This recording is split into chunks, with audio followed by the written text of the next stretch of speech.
Ang isang lider magsasaka ng Lupang Ramos, kung saan kagabi ay pinuntahan namin siya sa huling araw ng kanyang burol upang pagpugayan ang dakila niyang ambag sa pakikibaka para sa tunay na reforma sa lupa.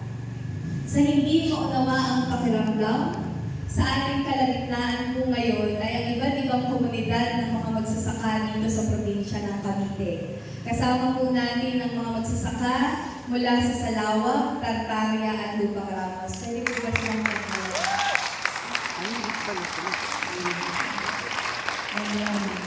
Maraming salamat po. Ilang beses po namin napatunayan na sa mga pagsambang bayan, sa lakbay panalangin, sa MAP, sa posisyon, sa dialogue, na kapag kasama sila, kumakalma ko, kumakalma kami, napapanatag, tumatapang, lumalakas at dating napapaalalahanan kung para kanino kami naglilingkod at naninindigan. Ngunit mas higit na dahilan ng kanilang presensya ay ang kanilang esensya sa likod ng mga kwento sa ibayo ng Salakot o Iglesia Beyond the Salakot. Ang sa ibayo ng Salakot ay kwento ng mga alternatibong iglesyang iniluwal mula sa mga kolektibong pagkilos ng mga komunidad. Ito ay kwento ng mga pagtitipon ng objektibong nagsisyong sumama sa adhikaing palayain ng lipunan sa mahabang panahon ng pagkakabihag. Mula sa malikhaing pagtugon sa kalagayan ng pakikibaka at sa nagpupumiglas na pananampalataya ng masang api ay isinilang ang mga iglesia sa ibayo ng Salakot.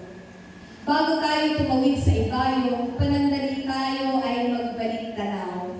Sa mga nagtapos sa ating seminaryo, naiintindihan natin ang pakiramdam kung paano naging sanktuaryo ang Salakot, ang simbolo ng Union Theological Seminary sa ating mga talastasan, sa ating mga tunggalian, sa ating mga kompromiso, sa ating mga sermon, sa ating mga paninindigan at sa ating mga proklamasyon. Sa maikli o mahaba nating pananatili dito sa seminaryo, relatibo, no? Mahaba at maikli. Dahil para sa iba, napakaikli, para sa iba ay napakahaba. Nagsilbi itong himpilan para sa ating pagpapanday ng karunungan, talento, kakayanan, maging pagbububog sa ating buong katauhan. Sa sining ng pagtuturo sa ating seminaryo na ating kinamulatan na iwaksi ang ating kaisipang kolonyal. Nakalaya sa paggamit ng wikang banyaga, nakatungtong sa pag-ibig ang pagbasa sa Biblia at higit sa lahat, nalinan sa atin ang may mataas na pagpapahalaga sa komunal na pamumuhay. Sa isang ligtas at kinasanayang espasyo, nahubog tayo mga propeta. Ngunit saan nga ba ang hangganan ng pagiging propeta? Sa kasaysayan ng mga propeta ang nagsilbing mga tagapamagitan sa malaking puwang sa pagitan ng Diyos sa langit at sa mga tao sa lupa. Ito ang hinihingi ng pagkakataon at panahon pagkatapos ng kanilang paglisan sa maghabang panahon ng pagkakaalitin.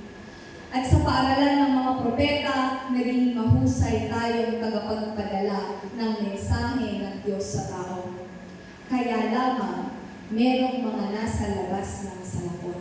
May mga nasa ibayo nito nakatanaw, sumisilip o nakadungaw, handang ihatid ang kanilang kwento sa loob ng ating mga iglesia o inaabangan ang ating paglabas upang sa kanila'y makasangkot. Sa ganitong diwa at sa kasalukuyang panahon, hindi sasapat ang pagiging propeta. Hinihikayat tayo ng kondisyon na aktibong kumilos at makibahagi sa lumalalang kondisyon ng mga sektor na nakakaranas ng iba't ibang mukha ng panggigipit, pang-aapi at pansasamantala. Hinihikayat tayong maging mga organisador at aktivista sa ating mga kapasidad ng mga pastor, maging mga organisador at aktivista. Alam ko po hindi sasapat ang 10 minuto upang ibahagi ko ang kwento ng pakikipamuhay sa mga nasa ibayo ng Salakot. Maaaring sa paligid ng mga nagsisilbing mga salakot natin sa ating mga pinanggalingan ay minsan na din nating nakilala sila. Sa aking bahagi at sa iba pang narito ngayon, ang nasa ibayo ng salakot ay ang kwento at pakikipamuhay sa mga nakasalakot. Ang paglalakbay mula sa salakot na ito na siyang nagmumugsani patungo sa mga nakasalakot. Ang mga nakasalakot ang nagmulat sa maraming kabataan, taong simbahan at iba't ibang sektor sa tunay na kalagayan ng bansa. Araw-araw isinasabuhay ng mga magsasaka ang iba't ibang uri ng hugis at disenyo ng di pangkaraniwang mukha ng iglesia. Madalas, lagpas sa ating imahinasyon sa istruktura ng simbahan na meron tayo. Araw-araw, matapang nilang hinahanap ang magkakaibang uri ng banta sa kanilang buhay at kabuhayan. Dahil sa kanilang paninindigan at prinsipyo na ipagtanggol ang lupang kanilang binubungkal at pinaghihirapan, ay nakakaranas sila ng pananakot at pagdidipit. Tunay na kwento ang nasa Mateo 20 para sa maraming magsasaka. Inaangkin ang kanilang lupa at sila ay pinagsasamantalahan, at kung sila ay kikilos upang ipagtanggol ang karapatan, babansagan silang mga terorista. Sandalan nila ang bawat isa. Walang problema ang hinaharap ng mag-isa. Walang nakakaramdam sa dilim ng nag-iisa. At walang tumaharap para ipaglaban ang lupa ng walang kasama. Nadarama ang pagmamahal sa komunidad. Sangkap sa matibay na komunidad ang pagtutuwid sa kamalian. Sa pamamagitan ng pagpuna sa sarili at sa kapwa, masinop na naayos ang mga tunggalian at hindi pagkakaunawaan. Hindi pinalalagpas ang anumang di makatarungang gawin, bagkus kolektibo itong hinaharap ng buong komunidad. Marami kaming saksi sa pagtataguyod at pagsusumikap na makamit nila ang pamayanang malaya mula sa anumang banta, mapanatili ang pagkakaisa sa kabila ng madaming kontradiksyon at tunggalian, sikaping mangibabaw ang pagiging matuwid at isulong ang kapayapaang nakabatay sa katarungan. Kumukumpas ito ng pagtatakda ng kasaysayan na nakabatay sa interes ng pinagsasamantalahan at inaapi. Iniwawaksi ang anumang forma ng diskriminasyon at opresyon. Sa patuloy na pakikipamuhay, nalikha ang di pangkaraniwang forma ng palambangan, partikular sa komunidad ng Lupang Ramos at sinusubukang simulan sa iba pang mga komunidad. Ang pagbubulay ng salita sa Biblia ay mula sa mga karanasan ng mga magsasaka sa kanilang buhay, pagsasaka at pakikibaka ang mensahe ng buhay. Ang mga orihinal na komposisyon tungkol sa pakikibaka sa lupa ang kanilang mensahe ng awit. Ang mga elemento sa pagsasalo-salo ay ang kanilang mga ani. Matingkad ang kulturang kwentuhan sa kanilang pamayanan. Ang pagbibigay ng kwento ang isa sa pinakasubok nilang paraan upang magturo sa mga bata at kabataan. Sa pamamagitan ng paulit-ulit na pagbabahagi sa kwento ng kanilang kasaysayan sa mga bata, sa kabataan, ay napapanatili ang alab sa mga pusong patuloy na makibaka para sa lupa hanggang tagumpay, di pangkaraniwan ng mga nakasalakot.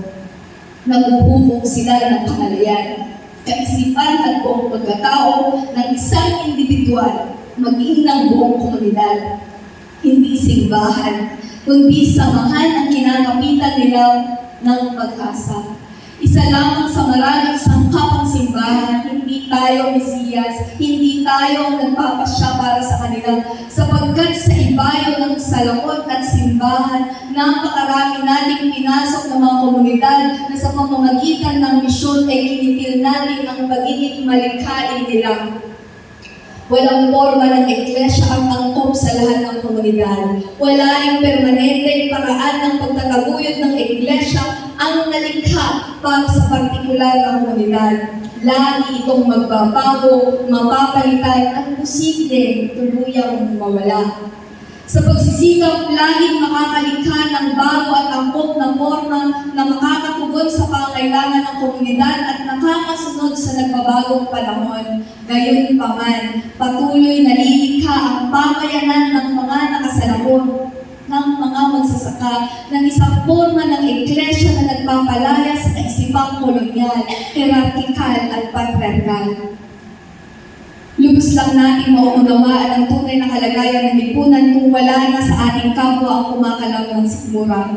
Tayo ay malikhaing nakakapaglikha kung tayo ay busog o nakakain.